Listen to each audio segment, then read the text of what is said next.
اللہ کے نبی صلی اللہ علیہ وسلم نے فرمایا بشارت دے دو ان لوگوں کو جو اندھیرے میں فجر کی نماز پڑھنے جاتے ہیں، کیونکہ قیامت والے دن ان کے پاس لائٹ ہوگی۔ یہ نماز اول وقت پہ پڑھنے کا کیا ثواب ہے، اول وقت پہ پڑھنے کا، تو وہ ریس لگائیں گے، اور اگر انہیں پتہ لگ جائے کہ عشاء اور فجر کی نماز کا کیا ریوارڈ ہے تو وہ بھاگ کر آئیں گے، یہاں تک کہ انہیں رینگ کر بھی آنا پڑے تو رینگ کر بھی آئیں گے۔ انسان کہتا ہے میری زندگی ٹھیک نہیں چل رہی، میری زندگی میں برکت نہیں ہے یا ڈیفیکلٹیز ہے لائف میں، تو اسے سوچنا چاہیے کہ فجر کی نماز ہی نہیں پڑھ رہا، تو شیطانی عمل تو ہوگا زندگی میں جو کوئی بھی فجر اور عصر کی نماز پڑھے گا شیورلی اسے جنت ملے، اللہ تعالیٰ اسے جنت میں داخل کرے گا۔ کہ ایک شخص کو سورج دکھایا جائے گا ڈھلتا ہوا قبر میں، اور جو مومن ہے وہ فرشتوں سے کہے گا منکر نکیر سے کہ رک جاؤ مجھے عصر کی نماز پڑھنے دو کیونکہ سورج غروب ہو رہا ہے۔ خشوع میں نے آپ کو بتایا تھا وہ دل کی سٹیٹ کو کہتے ہیں، انٹرنل سٹیٹ کو۔ خضوع جو ہے یہ فزیکل سٹیٹ ہے، جو باڈیلی پوسچرز ہوتے ہیں، تو اچھی نماز کے لیے خشوع بھی ضروری ہے اور خضوع بھی ضروری ہے، یعنی انسان کے اندر خشیت ہو، اللہ کا خوف ہو، ایموشنز ہو، جذبات ہو نماز میں۔ نماز جذبات سے خالی نہ ہو، کیونکہ آپ اپنے خالق سے ایک ملاقات کر رہے ہیں، تو وہ ملاقات جذبات سے بھری ہونی چاہیے، کوشش پوری ہونی چاہیے، اور اس میں عاجزی انکساری ہونی چاہیے، اس میں جھکاؤ ہونا چاہیے، ہمبلنس ہونی چاہیے۔ اسی طرح اس میں باڈیلی پوسچرز بہت ڈگنیفائڈ ہونے چاہیے، اس میں جلد بازی نہیں ہونی چاہیے، اس میں جو ہے وہ ریشنس نہیں ہونی چاہیے، اس میں لاپرواہی نہیں ہونی چاہیے، اور اس میں ایک ڈگنیفائڈ طریقے سے انسان کو نماز ادا کرنی چاہیے جو نبی صلی اللہ علیہ وسلم نے سکھایا ہے۔ ڈفرینٹ پوسچرز ہیں، کھڑے کیسے ہونا ہے، دیکھنا کہاں ہے، نظر کہاں پہ رکھنی ہے، اور ظاہر ہے کہ اپنے کندھوں کو کیسے رکھنا ہے۔ نبی صلی اللہ علیہ وسلم نے فرمایا کہ بہترین نماز وہ ہے جس میں کندھے سافٹ ہوں، یعنی بہت ہارڈ نہ ہو، کیونکہ اکڑے ہوئے ہیں کندھے تو پھر یہ ظاہر ہے انسان ویسے بھی کھڑا ہوا اچھا نہیں لگتا اکڑی ہوئی پوزیشن میں، تو آپ اللہ رب العالمین کے سامنے کھڑے ہیں تو جھکا کر کندھے، یہ ایک اچھی پوزیشن نبی صلی اللہ علیہ وسلم نے خود فرما دی۔ پھر سجدہ، اس کا کیسے پوسچر ہونا چاہیے، 7 بونز پہ ہوتا ہے سجدہ، حدیث ہے، وہ میک شور ساری بونز زمین پر لگ رہی ہیں، جن میں ناک ہے، یہ ہے، باقی ہاتھ ہیں آپ کے، ٹھیک ہے۔ تو اسی طرح رکوع ہے، رکوع میں کمر سیدھی ہونی چاہیے اور ایک ڈگنیفائڈ پوسچر ہونا چاہیے، تو یہ خضوع کا پارٹ ہے۔ تو خشوع بھی بہت ضروری ہے نماز کے لیے اور خضوع بھی بہت ضروری ہے۔ کچھ احادیث کی طرف ہی آتے ہیں انشاءاللہ، تاکہ سب سے بہترین یہی ہے کہ نبی صلی اللہ علیہ وسلم نے جو خود بتا دیا ہمیں نماز کے بارے میں، وہیں سے ہم موٹیویشن لیں، نماز کے فضائل کے بارے میں جانیں، تو میرے خیال میں اس سے ہماری نماز بہت امپروو ہوگی۔ تو جیسے میں نے آپ کے سامنے کچھ احادیث رکھی تھی، وہیں سے سٹارٹ کرتے ہیں، یہ حدیث سے سٹارٹ کرتے ہیں کہ نبی صلی اللہ علیہ وسلم نے فرمایا جب ایک شخص نماز کے لیے کھڑا ہوتا ہے تو اس کے گناہ اس کے سر پر، اس کے کندھوں پر آ جاتے ہیں، اور جب وہ رکوع اور سجدہ کرتا ہے تو وہ گناہ سارے گر جاتے ہیں۔ تو یہ ہمارے لیے بہت ہی موٹیویشنل حدیث ہے۔ اسی طرح نبی صلی اللہ علیہ وسلم نے فرمایا کہ اگر لوگوں کو اذان کا اور پہلی صف میں کھڑا ہونے کا ریوارڈ پتہ لگ جائے، اذان دینے کا اور پہلی صف میں کھڑا ہونے کی ریوارڈ، تو وہ قرعہ ڈالیں گے ٹو سیکیور دیز پریویلیجز، اور اگر انہیں یہ پتہ لگ جائے کہ نماز اول وقت پہ پڑھنے کا کیا ثواب ہے، اول وقت پہ پڑھنے کا، تو وہ ریس لگائیں گے، اور اگر انہیں پتہ لگ جائے کہ عشاء اور فجر کی نماز کا کیا ریوارڈ ہے تو وہ بھاگ کر آئیں گے، یہاں تک کہ انہیں رینگ کر بھی آنا پڑے تو رینگ کر بھی آئیں گے، یعنی اس سے ثابت ہوا کہ بہت زبردست ریوارڈ ہے۔ اسی طرح یہ حدیث نبی صلی اللہ علیہ وسلم کی صحیح مسلم کی حدیث ہے، He who offers the فجر prayer will come under the protection of Allah۔ جو کوئی بھی فجر کی نماز ادا کرے گا اللہ سبحانہ تعالیٰ کی پروٹیکشن میں آ جائے گا۔ O son of Adam, beware lest Allah should call you to account in any respect from withdrawing his protection۔ دیکھیں اب ثابت ہوا کہ اگر آپ کو پروٹیکشن چاہیے اس دن میں تو فجر کی نماز اس کے لیے ضروری ہے، ادروائز کوئی ذمہ نہیں ہے اللہ کا کہ آپ کو پروٹیکشن ملے۔ یہ حدیث کا مطلب یہ ہے بیسیکلی۔ اور ایسے بھی آپ دیکھیں نا، فجر کی نماز چھوڑنے کے بہت سے رسک ہیں۔ شیطان، وہ حدیث آپ نے پڑھی ہوئی ہے، فجر کی نماز جو چھوڑتا ہے تو شیطان اس کے کان میں پیشاب کرتا ہے۔ تو دیکھیں یہ کیا ہے، یہ میرے نزدیک تو یہ جادو ہے، شیطانی ساری چیزیں جادو سے ریلیٹڈ ہوتی ہیں نا، تو لوگ کہتے ہیں ہم پہ جادو ہو گیا، تو جادو تو تبھی ہو جاتا ہے جب فجر کی نماز چھوٹ جائے۔ جادو اس سینس میں کہ ایک دھوکے میں انسان رہے اور ڈسیپشن میں رہے، کیونکہ شیطانی عمل شروع میں ہی ہو گیا، صبح ہی ہو گیا، پھر وہ 3 گرہ باندھتا ہے، اور پہلی گرہ کھل جاتی ہے جب انسان اٹھتا ہے، اللہ کا نام لیتا ہے، دعا پڑھتا ہے، دوسری گرہ کھل جاتی ہے جب وہ وضو کرتا ہے، تیسری گرہ کھل جاتی ہے جب وہ نماز ادا کر لیتا ہے۔ تو یہ گرہ کیا ہے؟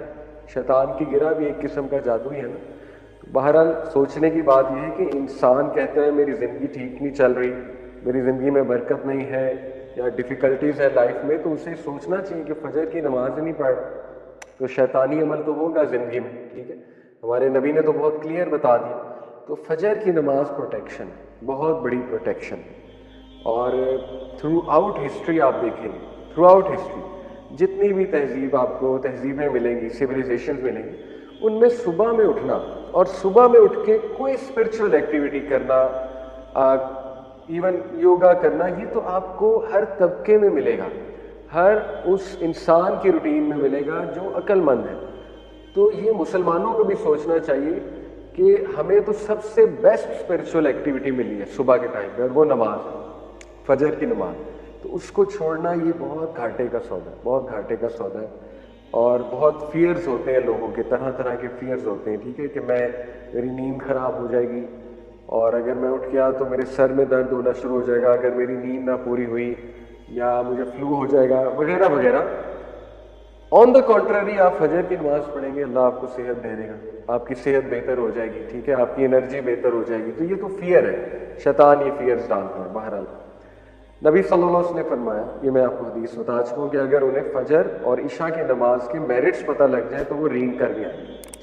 فجر کے کچھ میرٹس آپ کے سامنے ہیں۔ سب سے پہلے اللہ کی پروٹیکشن، ڈیوائن پروٹیکشن، یہ صحیح مسلم میں آتا ہے۔ نمبر 2، فجر کی جو تلاوت ہے، نماز کی تلاوت، وہ فرشتے وٹنس کرتے ہیں۔ فجر کی نماز کی تلاوت فرشتے وٹنس کرتے ہیں، تو یہ بہت خوبصورت بات۔ فرشتے آپ کو کھڑا وٹنس کرتے ہیں، آپ کا نام بتاتے ہیں اللہ سبحانہ تعالیٰ کو جا کر واپس، ٹھیک ہے، کہ یہ شخص آیا تھا۔ حدیث میں آتا ہے کہ جب انسان فوت ہوگا اور اس کی روح کو اوپر لے جایا جا رہا ہوگا، فرشتے آئیں گے، اس کی روح کو اوپر لے کر جائیں گے، اگر تو نیک روح ہے، ٹھیک ہے، تو فرشتے بڑی خوبصورت شکلوں میں آئیں گے اور سفید لباس پہنا ہوگا، اس کی روح کو پہلے آسمان پہ، دوسرے آسمان پہ، 7 آسمان تک لے جائیں گے۔ ہر آسمان پہ کھڑے فرشتے اس کو سلام کریں گے اس کا نام لے کر۔ اب اسکالرز یہ کہتے ہیں کہ نام کیسے پتہ ہے فرشتوں کو، ٹھیک ہے، جیسے مثال کے طور پہ آپ میں سے کوئی عبداللہ ہے، عبداللہ کا نام لے کے سلام کیا جائے گا۔ آپ میں سے کوئی فاطمہ ہے، فاطمہ کا نام لیا جائے گا کہ سلام ہو آپ کو۔ اب اسکالرز کہتے ہیں فرشتوں کو نام کیسے پتہ ہے آپ کو؟ اسی طرح پتہ ہے، جو بندہ فجر پڑھتا ہے اس کا نام پتہ ہے فرشتوں کو۔ جو بندہ نیک اعمال کر رہا ہے تو فرشتے لے جاتے ہیں نا اس کے عمل اللہ کی طرف، منڈے اور تھرسڈیز کو حدیث میں آتا ہے۔ تو فرشتوں کو پتہ ہے یہ بندہ کون ہے، کیونکہ عمل پہ نیم ٹیگ لکھا ہو، تو فرشتوں کو پتہ ہے یہ وہی روح آ گئی ہے جو یہ عمل کرتی ہے، تو دے نو یور نیم۔ تو یہ بڑی سعادت کی بات ہے، ٹھیک ہے، کہ فرشتے وٹنس کرتے ہیں آپ کے اس عمل کو، فجر پہ کھڑے ہونے کو۔ اور تیسرا، بلیسنگز ان لائیولیہڈ، نبی صلی اللہ علیہ وسلم کی دعا لگی ہے اس شخص کو جو فجر کی نماز ادا کرتا ہے۔ نبی صلی اللہ علیہ وسلم نے فرمایا، اے میرے رب، میری امت کو برکت دے ہر اس چیز میں جو وہ صبح کے وقت کرتے ہیں۔ تو صبح کے وقت نماز سے سٹارٹ ہوتی ہے روٹین، تو اللہ کے نبی کی دعا لگی ہے اس انسان کو جو فجر کی نماز پڑھتا ہے، ٹھیک ہے۔ اس کے بعد کنفرم وے ٹو پیراڈائز، نبی صلی اللہ علیہ وسلم نے فرمایا جو کوئی بھی 2 ٹھنڈی نمازیں پڑھتا ہے، ٹھنڈی نمازیں کون سی ہیں؟ فجر اور عصر، ول گو ٹو پیراڈائز۔ عصر ٹھنڈی نماز اس سینس میں ہے کہ اس ٹائم پہ پھر شام ہو رہی ہوتی ہے تو دھوپ ڈھل رہی ہوتی ہے، ٹھیک ہے، تو ٹھنڈی نماز۔ تو نبی صلی اللہ علیہ وسلم نے فرمایا جو کوئی بھی فجر اور عصر کی نماز پڑھے گا شیورلی اسے جنت ملے گی، اللہ تعالیٰ اسے جنت میں داخل کرے گا۔ تو دیکھیں یہ بہت خوبصورت حدیث ہے، موٹیویشن ہے فجر پر اٹھنے کی۔ اسی طرح ایک اور موٹیویشن ہے، وہ یہاں پر مینشن نہیں، میں آپ کو بتا دیتا ہوں۔ اللہ کے نبی صلی اللہ علیہ وسلم نے فرمایا بشارت دے دو ان لوگوں کو جو اندھیرے میں فجر کی نماز پڑھنے جاتے ہیں، کیونکہ قیامت والے دن ان کے پاس لائٹ ہوگی۔ آپ کو پتہ ہے یہ کیا موقع ہے لائٹ والا؟ قیامت میں میدان حشر میں کچھ جو ہے نا وہ فیزز ہیں، وہ فیزز میں آپ کے سامنے رکھتا ہوں کوئکلی. سب سے پہلا فیز جب اللہ ہم سب کو اٹھائے گا, مردوں میں اللہ تعالیٰ روح رکھے گا, دوبارہ سے اٹھائے گا سب کو, تو سب سے پہلے سٹینڈنگ ہے. لوگ بہت دیر تک کھڑے رہیں گے, یعنی پہلے وہ چلیں گے میدان حشر کی طرف, ایک دم سے بوکھلا کر یہ کیا ہو گیا, ہمیں کس نے اٹھا دیا, اور چل کر وہ میدان حشر کی طرف جائیں گے, اور وہاں جا کے وہ بہت دیر تک کھڑے رہیں گے. اور پھر سیکنڈ جو فیز ہے وہ ہے حوض کوثر. اللہ سبحانہ تعالیٰ حوض کوثر لائیں گے اور نبی صلی اللہ علیہ وسلم وہاں موجود ہوں گے. جو لوگ پیاسے ہیں بہت زیادہ, اور سبھی پیاسے ہوں گے, کھڑے رہ کے انہیں پیاس بہت لگی ہوگی, سورج بہت قریب آیا ہوگا, ان لوگوں کو حوض کوثر سے پانی پلایا جائے گا. بہت سے لوگ بھاگیں گے حوض کوثر کی طرف, لیکن صرف ان لوگوں کو آگے کیا جائے گا جو نبی صلی اللہ علیہ وسلم کی سنت پر زندگی گزارتے ہیں. ان کو پانی پلایا جائے گا وہاں سے, جو بھی مشروب ہے وہ پلایا جائے گا حوض کوثر سے. باقیوں کو پیچھے کر دیا جائے گا. کفار کو تو ویسے ہی پیچھے کر دیا جائے گا, لیکن ایسے لوگ جو مسلمان ہیں لیکن انہوں نے سنت پر عمل نہیں کیا یا چینج کر دیا دین کو, بدعت میں پڑ گئے, ان کو بھی فرشتے پیچھے کر دیں گے. دوسرا فیز ہے. تیسرا فیز یہ ہے کہ دوبارہ سے بہت دیر تک کھڑا رہنے پڑے گا, اور یہاں تک کہ لوگ اللہ سے التجا کرنے لگیں گے کہ ہمارے رب بے شک ہمیں جہنم میں ڈال دے, یہاں سے نکال لیں. یعنی اتنا زیادہ وہاں پہ ٹرائل ہوگا میدان حشر میں. اور اس کے بعد نبی صلی اللہ علیہ وسلم سفارش کریں گے. سفارش اللہ سے کریں گے سجدے میں گر کے. کس چیز کی سفارش؟ کہ اللہ حساب شروع کر دے. تو اللہ تعالیٰ حساب شروع کر دیں. ٹھیک ہے, حساب کس طرح شروع ہوگا؟ سب سے پہلے انسان کے ڈیڈز کو ایگزامن کیا جائے گا. Examination of deeds. آپ کے ہاتھ میں آپ کا اعمال نامہ پکڑایا جائے گا. ٹھیک ہے, اس کو ایگزامینیشن آف ڈیڈز کہتے ہیں. اس کے بعد میزان سجایا جائے گا. پہلی سٹیج ہے ایگزامینیشن. اس کے بعد میزان کس لیے سجایا جائے گا؟ کہ یہ دوبارہ دیکھ لیں, ان کو تسلی ہو جائے دوبارہ کہ کوئی زیادتی نہیں. میزان میں بھی اعمال تولے جائیں گے, اور میزان میں اعمال تولنے کے بعد جو ہے وہ پھر ایک فیز آتا ہے جب کہ اندھیرا چھا جائے گا, خوب اندھیرا چھا جائے گا, پچ ڈارکنیس ہوگی. اس میں کچھ لوگوں کے پاس لائٹ ہوگی. ٹھیک ہے, وہ لوگ لائٹ کے سہارے پل صراط کی طرف جائیں گے اور ایزیلی پہنچ جائیں گے. کچھ لوگ کے پاس بالکل لائٹ نہیں ہوگی تو وہ گریں گے, کٹیں گے, زخم لگیں گے انہیں, اور بہت زیادہ تکالیف جھیلیں گے, اور بہت ایک مینٹل ڈسٹریس سے گزریں گے, اور پھر جا کر پل صراط تک پہنچیں گے. یہ لائٹ والے کون لوگ ہیں؟ فجر والے اس دن. ٹھیک ہے, حدیث میں آتا ہے کہ ان لوگوں کو بشارت دے دو قیامت والے دن ان کے پاس لائٹ ہوگی. اس فیز میں لائٹ ہوگی جب پیچ ڈارکنیس. ٹھیک ہے, یہ وہ والے لوگ. تو دیکھیں اتنے زیادہ فائدے سبحان اللہ فجر کے. فجر کی نماز جو ہے وہ اس کو چھوڑنا بہت بڑا گھاٹے کا سودا ہے. یہ ایک جسٹ ٹو کریٹ امپیکٹ اور جسٹ ٹو ٹیل یو کہ نبی صلی اللہ علیہ وسلم وین ہی سیڈ فجر کی 2 سنتیں دنیا کی ہر چیز سے زیادہ قیمتی ہیں.